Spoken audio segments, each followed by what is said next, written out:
복을 주리라 라는 제목으로 우리가 말씀을 한번 생각해 보겠습니다. 한 아버지가 자녀들에게 유산을 남깁니다.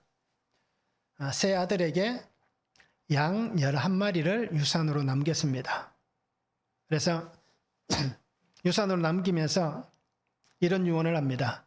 큰 아들에게 2분의 1을 주라. 둘째에게 4분의 1을 주라. 셋째에게 6분의 1의 유산을 주라라고 유언을 남겼습니다. 자, 어떻게 됩니까? 11마리를 2분의 1, 4분의 1, 6분의 1로 나누면 세 아들이 몇 마리씩 가져가게 될까요? 계산을 한번 해보시기 바랍니다. 제가 계산을 해봤습니다. 그러니까 큰아들이 5마리 반, 둘째 아들이 2마리와 그러니까 0.75, 셋째가 1마리와 0.833333 계속 3 연결됩니다. 자, 이렇게 유산을 가져가게 됩니다. 그러면 어떻게 될까요? 쪼개고, 그죠? 나눠서 살아있는 짐승을 죽여서 줘야 될 일들이 생기는 거예요. 자, 이것은 아버지가 자녀들에게 유산으로 주었지만 참 난감한 문제입니다. 그죠? 양은 귀한 동물이잖아요. 큰 재산입니다. 그런데 멀쩡한 양을 죽인다면 어떻게 될까요? 참 큰 손해를 볼 수 있을 겁니다.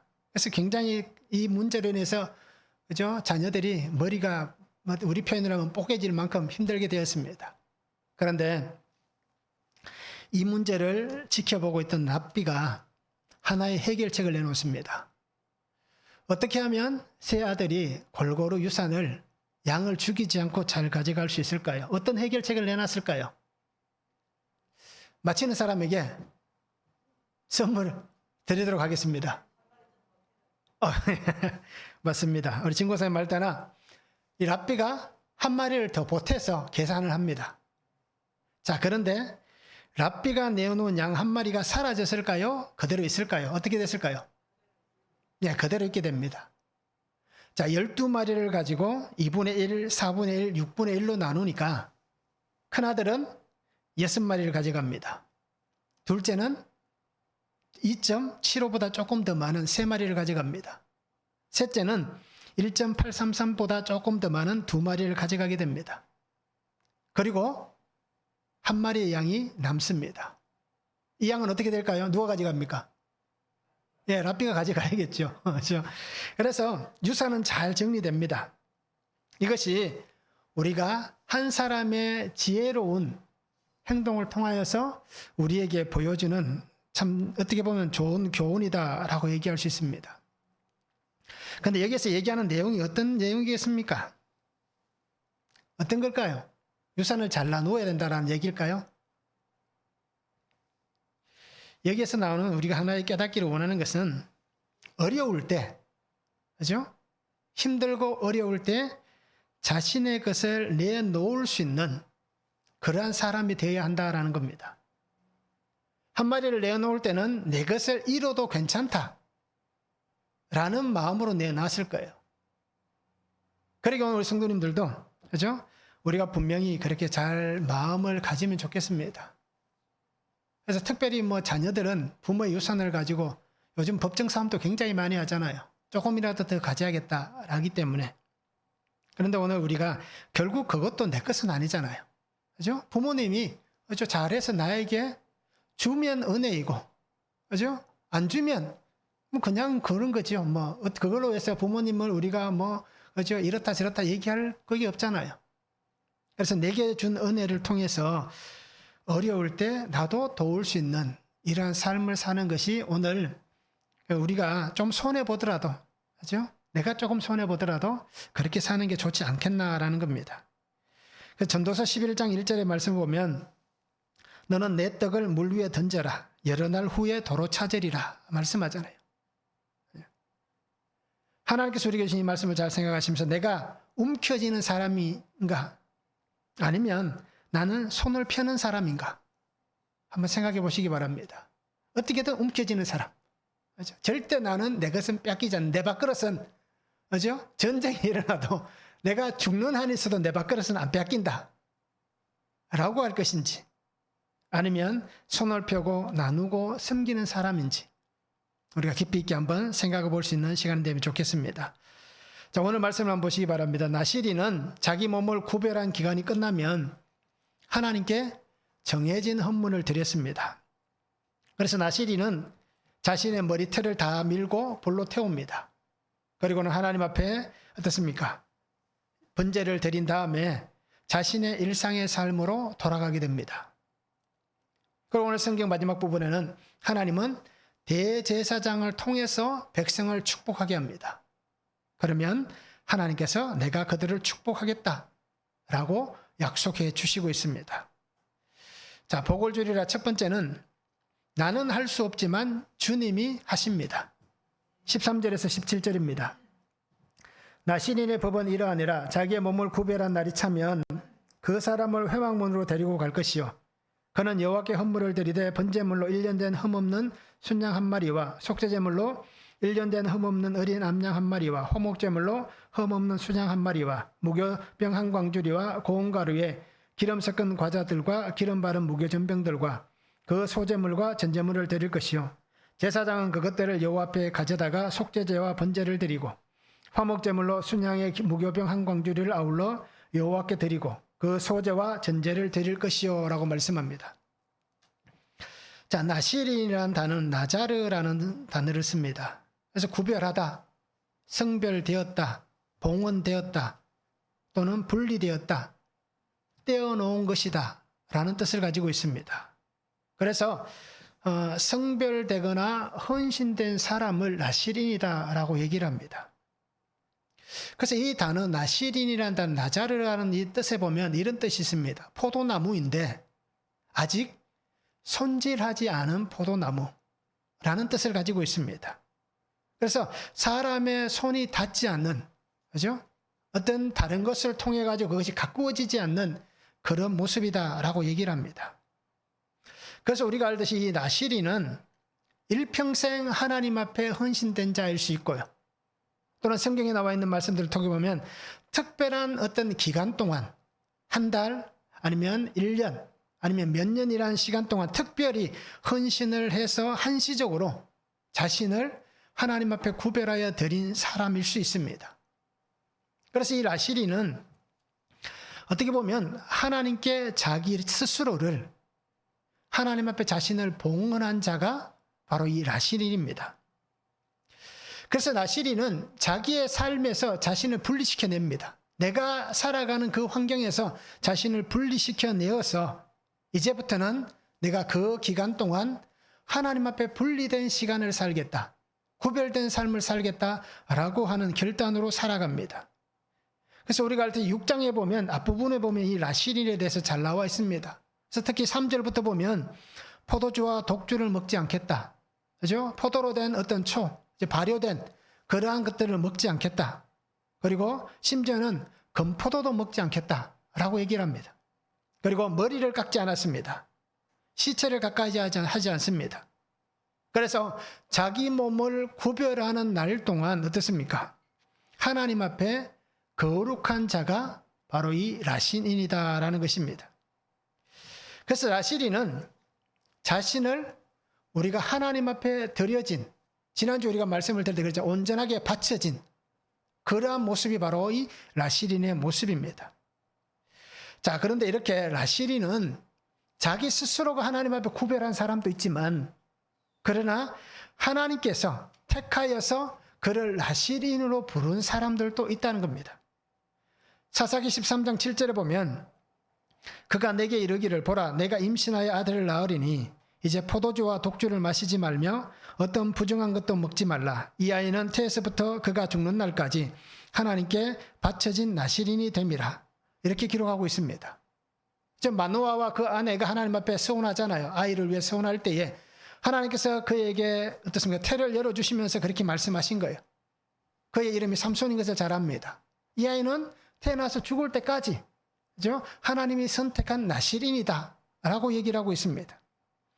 또 누가복음 1장 15절에 보면 이는 그가 주 앞에 큰 자가 되며 포도주나 독한 술을 마시지 아니하며 모태로부터 성령의 충만함을 받아라고 얘기합니다.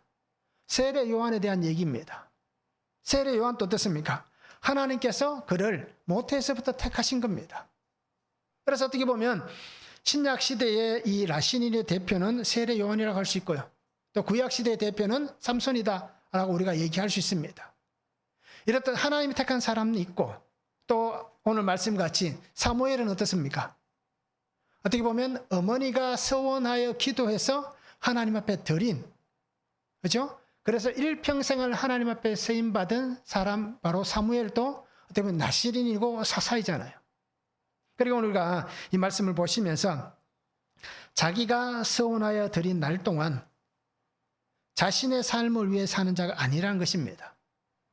하나님의 거룩을 닮아가고 하나님께서 나를 거룩하게 구별하신 그 시간 동안 내가 거룩한 삶의 시간을 드리는 삶을 사는 것입니다.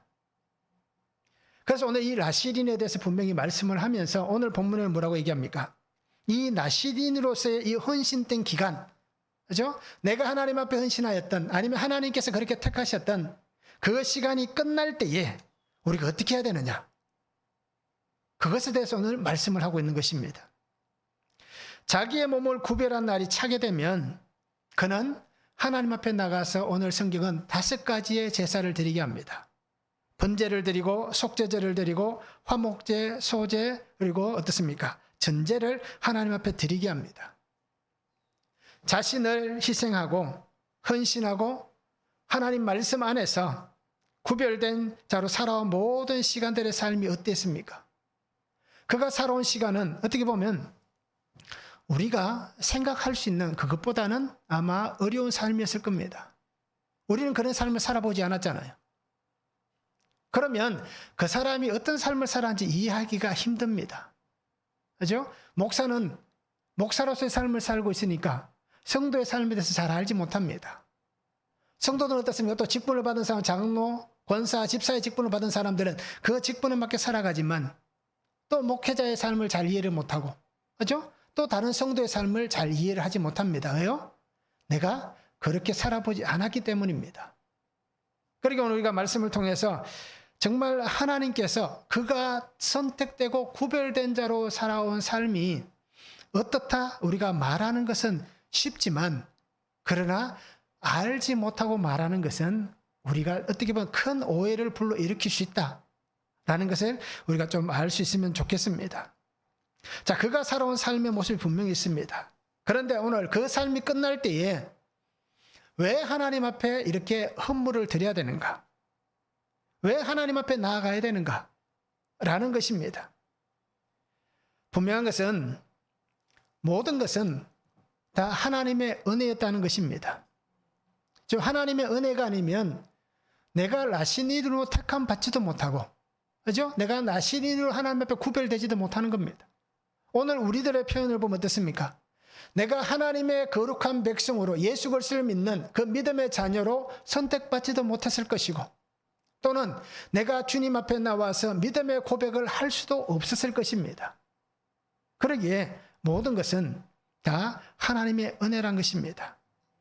도저히 일어날 수 없는 일이 하나님의 은혜 안에 일어났기 때문에 오늘 우리가 그렇게 하나님 앞에 세워지는, 하나님 앞에 나가서 고백할 수밖에 없는 그러한 삶이란 것입니다.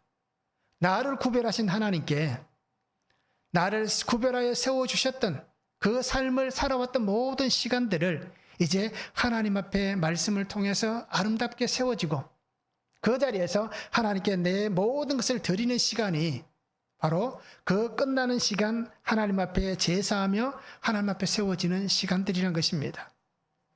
하나님께서 사명을 주셨습니다. 하나님께서 명령을 주셨습니다. 하나님께서 은혜를 주셨습니다. 그 삶의 자리를 지켜내는 삶이 정말 힘들고 어려웠을 거예요. 그럼에도 내가 그 삶을 어떻습니까? 다른 것에 빼앗기지 않고, 내가 그 삶을 다른 것에 어떻게 보면 소홀하지 않고, 내가 어떤 시험거리나 사단의 꾀임에 넘어지지 않고, 그래도 내가 힘든 그 삶을 끝까지 잘 지켜내었다 라는 그 은혜 안에서 하나님 앞에 우리가 세워지는 겁니다. 믿음의 삶을 살아가는 삶이 얼마나 힘듭니까? 삶의 유혹이 얼마나 많습니까? 오늘 우리 성도들 가운데도 그런 일들이 분명히 있잖아요. 오늘 간증자가 그렇게 얘기했듯이 그죠? 유혹은 엄청나게 일어나는 겁니다. 우리가 가장 많이 생기는 유혹이 뭡니까? 돈이 생기면, 그죠? 물질이 넉넉해지면 남자든 여자든 끊임없이 죄의 길로 달려갑니다. 그것은 어떻게 보면 우리가 죄의 본성이 있다라는 겁니다. 그러기에 삶의 유혹들, 세상의 유혹들, 또 먹고 마시는 그 유혹들, 음식의 유혹들이 얼마나 많습니까? 환경의 유혹이 얼마나 많습니까?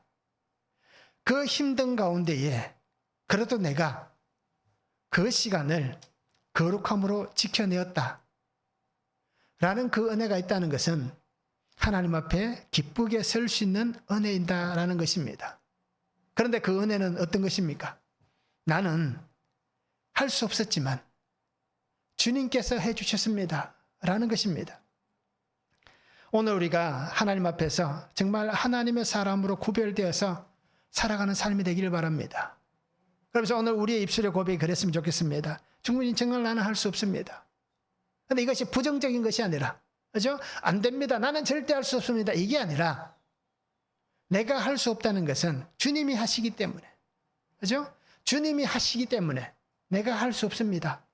라는 이 어떻게 보면 긍정의 부정을 할 수 있는 그러한 성도의 삶이 되면 참 좋겠습니다. 분명한 것은 내 힘으로 할 수 있는 것은 아무것도 없습니다. 우리가 건강을 지키려고 해도 됩니까? 내 힘으로 건강이 지켜집니까? 안 되잖아요.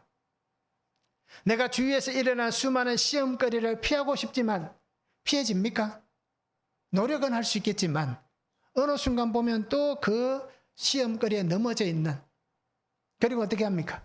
하나님 나는 참 될 것이 없다. 그렇죠? 하나님 나는 왜 이렇습니까?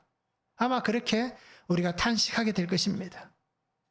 그리고 오늘 우리 성도님들이 내 힘으로 할 수 없지만 하나님께서 역사하시는 그 은혜 안에서 내게 하게 하신다 라는 이 은혜를 붙잡고 살아갈 수 있으면 좋겠습니다. 그러기에 감사함으로, 그죠? 하나님 앞에 헌물을 드릴 수밖에 없다는 겁니다. 이 나실인이 이렇게 자신의 그 기간이 끝날 때에 하나님 앞에 이렇게 번제를 드리고 소제를 드리고, 그죠? 속죄제, 화목제, 전제를 드릴 수밖에 없는 것. 그것을 우리가 충분히 이해가 될 것입니다. 그리고 오늘 우리 성도님들도 믿음의 은혜 안에서 하나님 앞에 아름다운 삶의 고백으로 살아갔으면 참 좋겠습니다. 한번 적용해 보시기 바랍니다. 나는 할 수 없지만 주님께서 하십니다 라는 이 고백이 있습니까? 어떻습니까? 주님 그냥 좀 계세요. 제가 할게요. 이렇습니까? 아니면 주님 제가 하는 게 아니라 주님께서 하십시오라고, 그죠? 그렇게 하고 있는지, 정말 그것을 인정하는지 우리가 한번 적용해 보시기 바랍니다. 또 교회와 성도들을 섬깁니다. 그런데 교회와 성도들을 섬기면서 기쁨으로 하고 있습니까? 또는 주님을 사랑해서 섬기고 있습니까? 아니면 마지 못해서 섬기고 있습니까? 내가 안 하면 안 될 것 같아서, 내가 그래도 이 교회에 그래도 내가 이만큼 오래 다녔는데, 그래도 우리가 가끔씩 그래 농담 삼아 하잖아. 내가 사회적 지위와 체면이 있는데, 그래도 내가 이 정도는 해야지. 혹시 이렇게 해서 섬기는지, 아니면 정말 내가 성도들을 섬기는데 기쁨으로 하고 있고, 나의 사랑하는 주님을 정말 내가 사랑해서 내가 잘 섬기고 있는지 우리가 한번 적용해 보시면 좋겠습니다. 두 번째는 불로 새롭게 하시는 삶이 되어야 됩니다. 18절에서 21절입니다. 자기의 몸을 구별한 나시린은 회막문에서 자기의 머리털을 밀고 그것을 화목제물 밑에 있는 불에 둘지며, 자기의 몸을 구별한 나시린이 그의 머리털을 민 후에 제사장이 삶은 순양의 어깨와 광주리 가운데 무교병 하나와 무교전병 하나를 취하여 나시린의 두 손에 두고 여호와 앞에 요제로 흔들 것이며, 그것과 흔든 가슴과 받들어 올린 넓적다리는 성물이라 다 제사장에게 돌릴 것이니라. 그 후에는 나시린이 포도주를 마실 수 있느니라. 이는 곧 서원한 나시린이 자기의 몸을 구별한 일로 말미암아 여호와께 헌물을 드림과 행할 법이며, 이 외에도 힘이 미치는 대로 하려니와 그가 서원한 대로 자기의 몸을 구별하는 법을 따라할 것이니라 말씀합니다. 나시린의 삶의 시간이 끝이 납니다. 그가 하나님 앞에 어떻습니까? 기쁨으로, 감사함으로 하나님 앞에 헌물을 드리고 예배를 드립니다. 그러면서 하나님 앞에 고백하잖아요. 모든 것이 하나님의 은혜입니다 라고 고백을 합니다. 그러면서 하나님께 영광을 올려드리고 있습니다. 자, 그런데 오늘 성경에 보면 나실인의 삶의 시간이 끝날 때에 꼭 한 가지 더 해야 되는 게 있습니다. 그게 뭐가 있습니까? 머리털을 미는 겁니다. 자, 이것은 우리가 제사장, 어떻게 보면 아론과 그의 아들들을 하나님께서 대제사장으로 구별하셨잖아요. 그리고 레위인들을 제사장으로 구별하셨습니다. 그런데 그들을 구별해서 하나님 앞에 드릴 때 어떻게 합니까? 머리부터 발끝까지 몸에 있는 모든 털을 다 밀었습니다. 그죠? 이것을 우리가 한번 생각해 보시기 바랍니다. 구별된 그 시간, 하나님 앞에 시작할 때에 처음 하나님 앞에 내가 나신인으로 선택받은 그 순간 자기의 모든 털을 다 밉니다. 그리고는 그 기간이 끝날 때까지 어떻게 합니까? 칼을 몸에 대지 않습니다. 그러면 어떻게 될까요? 한 1년 정도는 괜찮겠죠. 봐줄만 하겠죠. 그런데 시간이 지나면 어떻습니까? 몸에 모든 털이 자라나는 겁니다. 만약에 라시디노스의 그 어떤 하나님 앞에 드려야 할 시간이 10년, 20년, 30년, 40년이다 그러면 어떻게 됐습니까? 그죠? 어떻게 보면 우리가 참 감당할 수 없는 그런 상황일 거예요. 그런데도 삭도를 몸에 대지 못합니다. 그러다가 이 나시린의 그 기간이 끝나는 그 순간 어떻게 합니까? 오늘 성경에 보면 머리털을 깨끗하게 다 밉니다. 그리고는 자기의 몸에 있는 털을 민 다음에 그것을 어느 곳에 둡니까? 번제를 드릴 때 드릴까요? 소제를 드릴 때 할까요? 속죄제를 드릴 때 할까요? 전제를 드릴 때 할까요? 화목제를 드리는 그 불 밑에 두라고 얘기합니다. 화목제는 어떤 제사입니까? 하나님과 따지고 보면 우리 편으로 보면 친해지는 제사잖아요. 그죠? 그리고 화목제를 드린 제물의 일부분은 어떻게 합니까? 제사장과 함께 나누어 먹을 수 있는 예물입니다. 즉 화목제, 하나님과 친밀해지는 그 시간, 그죠? 그 불 앞에 자기의 털을 하나님께 드리는 겁니다. 결국 이 얘기가 어떤 얘기겠습니까? 일상의 삶의 자리로 돌아가면서 이제 하나도 없이 다 태웁니다. 이것은 구별된 삶이 끝났다라는 겁니다. 그래서 이제 더 이상이라는 표현이 좀 그렇지만 이제 더 이상은 내가 하나님에게서 이렇게, 그죠? 어떻게 보면 다른 삶과 어떤 통용이 되는 그런 삶이 아니라 하나님과만 딱 연결됐던 삶이 끝나고 이제 내가 일상의 삶으로 돌아갈 수 있다라는 것입니다. 그러니까 이제 끝났다라는 것입니다. 그리고 또 한 가지가 있습니다. 끝난 것으로 끝난 게 아니라, 그죠? 이렇게 하나님 앞에 화목제물 아래 불에 두는 이유는 다시 이제 새롭게 시작되어지는 나의 삶이 하나님 앞에서 또다시 거룩하게 구별되어진 그러한 삶을 살아가겠다는 결단으로 하나님 앞에 이렇게 드리는 표현입니다. 그러니까 이제 나시린으로서 끝났다와 이제 나시린으로서 끝났지만 다시 내가 일상의 자리에서 하나님 안에 구별된, 그죠? 새 삶을 다시 살겠다라는 그 결단으로 하나님 앞에 드리는 것입니다.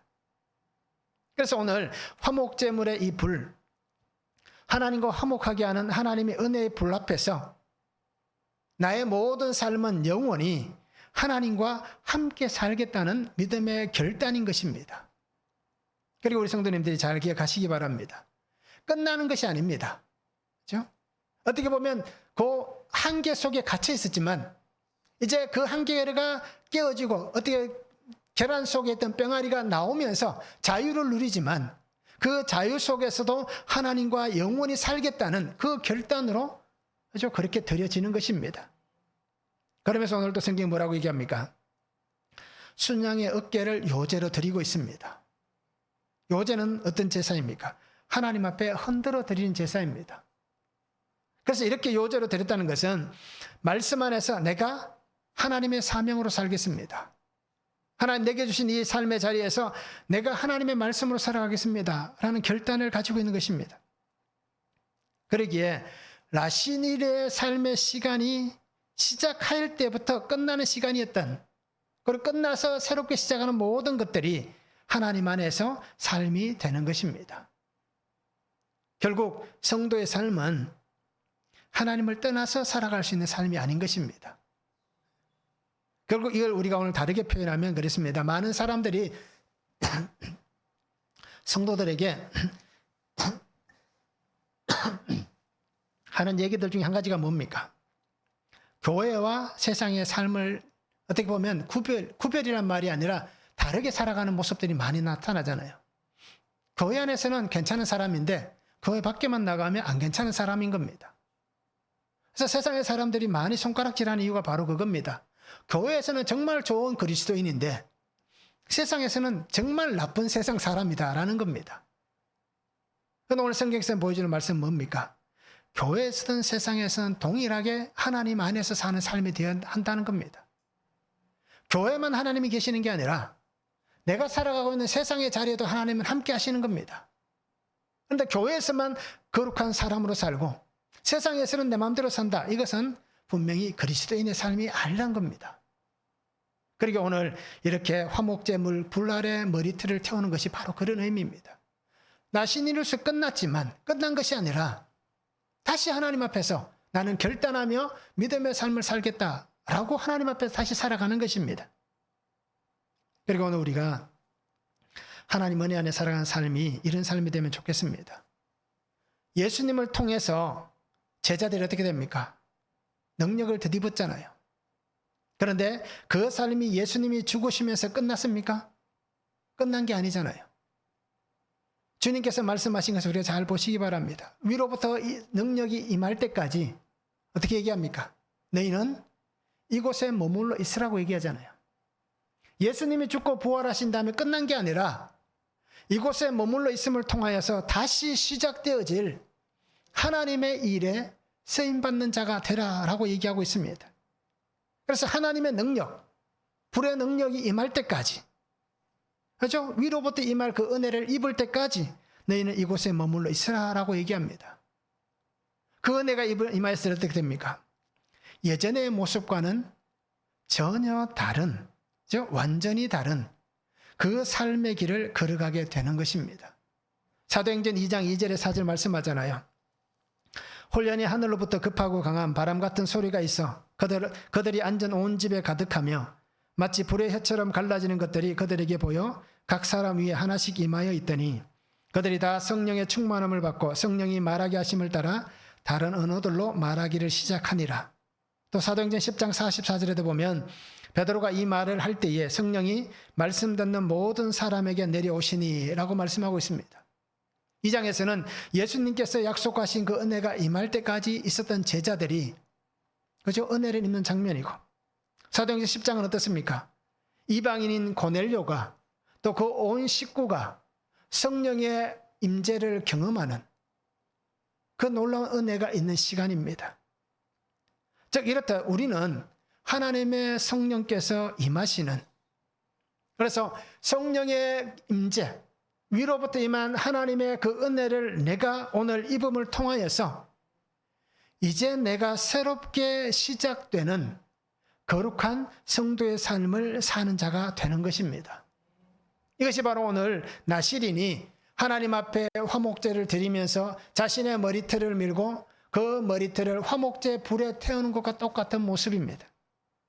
그러기에 말씀 안에서 새롭게 시작하시는 주님의 은혜 가운데 거하는 삶이 되시기 바랍니다. 나에게 약속하신 성령입니다. 그 은혜를 내가 입어야 됩니다. 그러기에 그 은혜를 입지 않았다면 하나님의 은혜를 구하시기 바랍니다. 제자들은 어떻게 했습니까? 예수님께서 위로부터 임할 성령을 입을 때까지 있으라고 얘기할 때 그냥 놀면서 있었습니까? 아니잖아요. 모여 기도하기에 힘썼다라고 얘기합니다. 실제로 그날도 마가의 다락방에 모여서 120명의 성도들이 어떻게 합니까? 기도하는 가운데에 성령의 임재를 경험하게 된 것입니다. 그러니까 우리도 하나님 안에서 이 약속을 구하시기 바랍니다. 그래야 내가 하나님의 은혜 안에서 불로 새롭게 되어진, 성령으로 새롭게 하시는 이 삶을 살아갈 수가 있는 것입니다. 그러면 하나님의 불이 내게 임할 때에, 그죠? 내가 깨끗하고 정결한 하나님의 사람이 될 수 있는 것입니다. 한번 적용해 보시기 바랍니다. 오늘 내가 태워야 될, 또 내가 깨끗하게 해야 될 나에게 있는 것들은 무엇이 있습니까? 나는 어떤 것들을 태워야 됩니까? 내가 밀어내야 될 머리털은 뭐가 있습니까? 그것이 나의 삶의 모습일 수 있습니다. 또는 내가 가지고 있는 여전히 내가 해결하지 못한 죄가 있습니다. 또 여전히 내가 살아가면서 가지고 있는 습관들이 있습니다. 습관은 어떻게 보면 죄가 될 수 있습니다. 그러기에 우리가 내가 밀어내서 태워야 될 것이 무엇이 있는지 한번 적용해 보시기 바랍니다. 나는 일상의 삶을 살아가면서 가족들이나 이웃들에게 정말 내게 주신 이 사명을 가지고 살아가는 삶을 보여주고 있습니까? 어떻습니까? 정말 사명의 삶을 잘 보여주고 있는지 우리가 한번 적용해 보시기 바랍니다. 세 번째는 축복의 통로가 되어서 복을 선포하는 삶이 되라고 하십니다. 22절에서 27절입니다. 여호와께서 모세에게 말씀하여 이르시되 아론과 그의 아들들에게 말하여 이르기를 너희는 이스라엘 자손을 위하여 이렇게 축복하여 이르되 여호와는 내게 복을 주시고 너를 지키시기를 원하며 여호와는 그의 얼굴을 내게 비추사 은혜 베푸시기를 원하며 여호와는 그 얼굴을 내게로 향하여 드사 평강 주시기를 원하노라 할지니라. 그들은 이같이 내 이름으로 이스라엘 자손에게 축복할지니 내가 그들에게 복을 주리라 말씀합니다. 자, 하나님은 모세에게 말씀합니다. 아론을 통해서, 저 아론은 대제사장이잖아요. 그래서 제사장들을 통해서 하나님은 복을 선포하라 라고 말씀합니다. 자, 하나님은 분명히 말씀하시는 거예요. 하나님의 이름을 가지고 축복하면, 그죠? 내가 그들을 축복하겠다라고 얘기합니다. 축복의 통로는 누구입니까? 바로 하나님이십니다. 그러나 나는 하나님이 사용하시는 통로가 되어서 이 축복을 선포하는 거예요. 그러면서 우리는 어떤 생각을 가져야 됩니까? 하나님께서 나를 통해서 말씀하시기를 원하시기에 내가 하나님의 복을 빌어준다는 겁니다. 그러면 오늘 약속의 말씀같이 어떻게 합니까? 내가 그들을 축복하겠다라고 말씀하시고 있습니다. 자, 아론은 어떤 사람이었습니까? 아론이 오늘 말씀같이 정말 하나님께서 복을 빌어줄 만한, 그를 통해서 복을 선포할 만한 삶을 살았습니까? 어떻습니까? 이곳은 어디입니까? 시내산이잖아요. 시내 광야입니다. 시내 광야에서 일어났던 사건 중에 가장 큰 사건은 무엇입니까? 금송아지 사건이 있었잖아요. 그죠? 모세가 하나님 앞에 올라간 그 시간, 40일이 지나가는 그 시간에 기다려도 모세는 보이지 않으니까 백성들의 그 아우성 같은 소리에 아론이 금송아지를 만들어냅니다. 자, 그런데 성경에 두 곳에 보면 다르게 표현합니다. 한 곳에는 어떻게 합니까? 아론이 그것을 만들었다는 표현을 쓰고 있고, 한 곳에서는 아론이 어떻게 얘기합니까? 그냥 불에 던졌더니 나왔다라는 표현을 쓰고 있습니다. 자, 어떤 게 맞을까요? 직접 만든 겁니다. 자기들이 빚은 겁니다. 금을 녹여서, 그죠? 형태를 부어서 만들어낸 겁니다. 자, 이렇다 어떻게 보면 복을 선포할 수 있는 그러한 위치에 있을 만한 사람이 아니잖아요. 백성들을 유혹의 길에 빠지게 하였고 그 유혹의 길에서 우상의 길로 인도했던 그 악어가 있는 사람이, 그죠? 하나님의 복을 빌어준다. 그것을 아는 사람들 입장에서 보면 참 쉽게 이해가 안 될 수도 있고 용납이 안 될 수도 있습니다. 스스로도 그럴 수 있습니다. 그죠? 내가 정말 하나님의 복을 빌어줄 만한 사람인가? 라고 생각할 수도 있습니다. 그런데 오늘 성경은 뭐라고 얘기합니까? 그를 통해서 하나님이 복을 빌라라고 얘기하잖아요. 자신이 살아온 삶의 모습을 통해서 보면 도저히 할 수 없는 사람이지만, 그런데 하나님께서 그를 구별하셨잖아요. 그 사건이 있고 난 다음에 그가 대제사장으로 세임을 받잖아요. 그 사건에 대해서 하나님이 용서를 해주셨습니다. 죄 시스템이 있었습니다. 그리고는 하나님이 그를 구별하셔서 거룩한 직분을 주셨습니다. 그러기 이제는 이전의 아론이 아니라 하나님 안에서 새롭게 되어진 사람이란 겁니다. 우리가 보았듯이 화목제 불에서 자신의 머리털을 태운, 자기의 모든 것을 다 태워버린 그 삶의 모습이 되었다라는 것입니다. 그래서 하나님은 백성을 사랑하시고 아론을 사랑하시기에 그를 통해서 하나님께서 그 이름으로 복을 선포하게 하시는 겁니다. 모세라는 중재자를 세우셔서 그렇게 하셨고 또 아론이라는 중재자를 세워서 그렇게 하시고 있습니다. 그래서 오늘 우리에게도 어떻습니까? 우리에게 복을 빌어주신 분이 누가 있습니까? 예수 그리스도가 하나님 안에서 우리의 중재자가 되셔서 우리에게 복을 주셨잖아요. 또 우리는 어떻습니까? 이제 내가 예수 그리스도 안에서 중재자가 되어서 오늘 말씀같이 복을 선포할 수 있는 사람이 되어야 되는 겁니다. 자, 그런데 내가 복을 빌어줄 만한 위치에 있습니까? 어떻습니까? 내가 이 사람을 축복할 만한 그런 어떤 자질이 될까요? 저는 매주 예배하면서 축도하지만 제가 정말 여러분에게 축도를 해줄 만큼 자질이 될까요? 어떻습니까?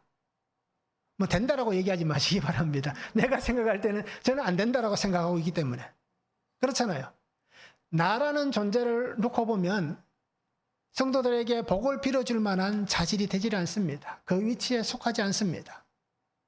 우리도 마찬가지일 거예요. 그죠? 내가 하나님의 이름으로 가족들에게, 자녀들에게 복을 빌어준다. 우리의 삶을 아는 가족들은 뭐라고 할까요? 엄마, 아빠 좀 잘 살아보세요. 그죠? 나에게 복 빌어주지 말고 삶이나 똑바로 좀 살아보세요. 라고 얘기하지 않을까요? 직장에 있는 사람들에게 복을 빌어준다. 그 사람들이 뭐라고 얘기할까요? 자네 맡은 업무나 제발 좀 잘하게. 그죠? 다른 사람과 함께 이렇게 어떻습니까? 화합해서 직장에서 좀 잘해라. 라고 얘기하지 않을까요? 결국 그러다 보면 우리는 이렇게 복을 빌어줄 수 있는 사람이 아닙니다. 그런데도 오늘 성경은 뭐라고 얘기합니까? 복을 빌어주라고 얘기합니다. 왜요? 우리가 성령의 은혜 안에서 하나님의 약속하신 그 보혜사를 통해서 새롭게 시작된 삶을 살아가고 있기 때문입니다. 이것을 우리가 잘 보시기 바랍니다. 그러기에 이 하나님의 은혜를 입고 사는 사람은 매일 우리의 삶의 모습을 주님 앞에 고백하는 겁니다. 그러면서 말씀을 묵상하면서 매일 말씀을 묵상하면서 이 말씀을 통해서 오늘 내가 살아가는 삶이 해석되어지고, 그죠? 그 해석되어진 삶 속에서 내가 이런 죄인이구나라는 것을 깨닫고 하나님 앞에 우리의 죄를 고백하는 겁니다. 그래서 우리가 매일 말씀을 묵상하고 큐티하는 이유가 바로 거기 있습니다. 그래야 말씀대로 믿고 누리고 살아갈 수가 있는 것입니다. 그래서 우리 성도님들이 정말 내가 이제 하나님의 은혜 안에 세우신 그 복을 따라서 나는 할 수 없는 사람이지만 그 은혜를 따라서 우리가 주의 은혜를 선포할 수 있는 삶이 되면 좋겠습니다. 그런데 오늘 우리가 사는 삶에서 가장 좋은, 가장 귀한 축복은 무엇이 있을까요? 제가 곰곰이 생각해 봤습니다. 과연 성도들에게 제일 좋은 축복은 뭘까? 제일 귀한 축복은 뭘까? 라고 생각을 해봤습니다. 매주 강단에서 기도하면서 이번 주에는 한 명이 로또가 되고 다음 주에도 또 한 명이 로또가 되고 계속해서 이렇게 얘기하는 게 좋을까요? 아니면 옛날에 같으면 어떻습니까? 주택복권. 그죠? 주택복권 매주 교인들에게 사라고 얘기해서 이번 주에는 김 집사님이 될 것이고 다음 주에는 이 권사님이 될 거고 계속 이렇게 얘기하는 게 축복일까요? 이것은 축복이 아니란 겁니다. 그래서 오늘날 우리가 살아가는 삶의 자리에서 수없이 많은 복은 있습니다. 그렇잖아요. 우리가 개인적으로 생각하는 복이 굉장히 많습니다. 그런데 그 수많은 복 중에서 곰곰이 생각해보고 말씀을 통해서 보니까요. 예수님께서 우리에게 주신 복이 최고 좋은 복 같아요. 그게 어디에 있습니까? 어디에 있을까요? 요한복음 14장 27절에 있습니다. 평안을 너희에게 끼치노니 곧 나의 평안을 너희에게 주노라. 내가 너희에게 주는 것은 세상이 주는 것과 같지 아니하니라. 너희는 마음에 근심하지도 말고 두려워하지도 말라라고 말씀합니다. 우리가 살아가는 이 삶은 엄청나게 험악한 세월을 보내고 있습니다. 어느 날 갑자기 살인 예고죄라는 게 등장했잖아요. 그래서 인터넷으로 수없이 많은 사람들을 내가 죽이겠다. 어느 역에서 내가 사람들을 해치겠다. 그죠? 그런 시대를 살아가고 있습니다. 자, 이렇게 험악한 세월을 보는 이때에 우리의 삶에서 평안보다 더 좋은 복이 어디 있겠냐라는 것입니다. 오늘 집을 나섰던 사람이, 그죠? 평안히 대문을 열고 다시 집으로 돌아올 확률이 과연 몇 프로나 될까요? 아마 우리는 아무 일 없이 돌아오니까 100%겠다라고 얘기할 수 있겠지만, 그러나 그저 그 프로테지는 굉장히 낮습니다. 내가 이 문을 열고 나갔다가 이 문을 열고 다시 들어와서 편안히 앉아서 가족들과 함께 식사하고 그저 얘기를 나눌 수 있는 그 삶이 된다라는 것은 우리는 보장할 수가 없습니다. 자, 이런 시대를 살아갑니다. 그런데 이런 시대를 살아가는 우리에게 주님의 평안을 누릴 수 있다면, 세상이 줄 수 없는 이 평안을, 그죠? 우리가 누릴 수 있다면 이보다 더 귀한 복이 어디 있겠습니까? 우리에겐 불안이 참 많잖아요. 그죠? 늘 불안하잖아요. 또 우울증은, 웬만한 분들은 다 우울증을 가지고 있잖아요. 그래서 엄청난 스트레스에 눌려 있습니다. 그러니까 어떻게 보면 숨 쉬는 것 자체가 고통일 수 있습니다. 그런 삶을 살아가는 우리에게 오늘 주님의 평안이 있기를 원합니다. 그래서 오늘 우리가, 그죠? 축복의 통로가 되어서 복을 선포하는 삶을 살아가면서 오늘 내가 만나는 사람들에게 예수 그리스도의 평안을 빌어주시기 바랍니다. 주님이 당신과 함께 하시면서 당신이 편안한 삶을 살기를 원하십니다. 걱정하고 근심하고 염려하는 삶이 아니라 평안의 삶을 살기를 원하십니다. 라고 이 서로에게 평안의 복을 빌어주는 그런 그리스도의 사람들이 되시기 바랍니다. 이것이 오늘 주님께서 우리에게 주신 가장 좋은 축복이라고 생각합니다. 그러기에 우리가, 내가 만나는 모든 사람들이 편안할 수 있는, 고통하는 것이 아니라 편안할 수 있는 삶의 귀한 통로가 되시기 바랍니다. 한번 적용해 보시기 바랍니다. 나는 축복의 은혜를 받았습니다. 그렇죠? 그러면 내가 축복해 줘야 될 사람은 누구입니까? 내가 받은 이 축복의 은혜, 누구에게 축복해 주겠습니까? 한번 적용해 보시기 바랍니다. 나는 사람들에게 근심거리가 되는 사람입니까? 아니면 기쁨과 편안한 사람입니까? 어떻습니까? 내가 근심의 사람인지 기쁨과 편안한 사람인지 우리가 한번 적용해 보시기 바랍니다. 우리는 라신인으로 거룩하게 구별된 사람들입니다. 앞으로도 그 삶을 살아가야 됩니다. 그러기에 오늘 성도님들이 하나님께서 내게 맡기신 삶을 잘 사시기 바랍니다. 내게 부탁하신 일들을 잘 감당하시기 바랍니다. 그 나에게 부탁하신 귀한 사명 있잖아요. 생명 살리는 그 일, 그죠? 그 일에 우리가 귀하게 쓰임받는 삶이 되면 좋겠습니다. 그래서 정말 거룩한 축복의 통로가 되고 거룩한 생명의 통로가 되어서 예수 그리스도의 이 십자가 구속의 복음의 능력으로 살아가고 나에게 찾아와 주신 십자가의 은혜가 오늘 그에게도 있을 수 있는 그러한 은혜의 삶을 우리가 함께 살아갈 수 있기를 주님의 이름으로 축원합니다. 기도하겠습니다. 사랑의 아버지 하나님, 오늘 우리에게 주신 귀한 삶을 통해서 하나님께서 기뻐하시는 삶이 되기를 원합니다. 아버지 하나님, 새 일을 행하여 주시고 새 일을 행하여 주시옵소서. 나를 거룩하게 구별하신 아버지 하나님, 나를 선택하시고 택하여 주신 아버지 하나님, 그 은혜 안에서 정말 내가 구별되어지고 하나님 앞에 드려지고 온전하게 바쳐진 자로 살아가게 하여 주시옵소서. 그리하여서 하나님께서 내게 부탁하신 일들을 잘 감당하게 하시고 오늘 말씀같이 하나님 앞에서 내 모든 삶을 성령의 불로 태우고 성령의 임재 가운데 거하며 성령께서 역사하시는 귀한 통로가 되어서 아버지 하나님 거룩한 삶을 사는 귀한 주의 자녀가 되도록 은혜를 다하여 주시옵소서. 이 은혜 안에서 아버지 하나님 내게 맡겨주신 귀한 삶의 자리에서 예수 그리스도 십자가 생명의 복음을 전하는 거룩한 주의 자녀의 삶을 사도록 주님 은혜 위 은혜를 다하여 주시옵소서. 감사를 드리며 예수 그리스도의 이름으로 기도하옵나이다. 아멘.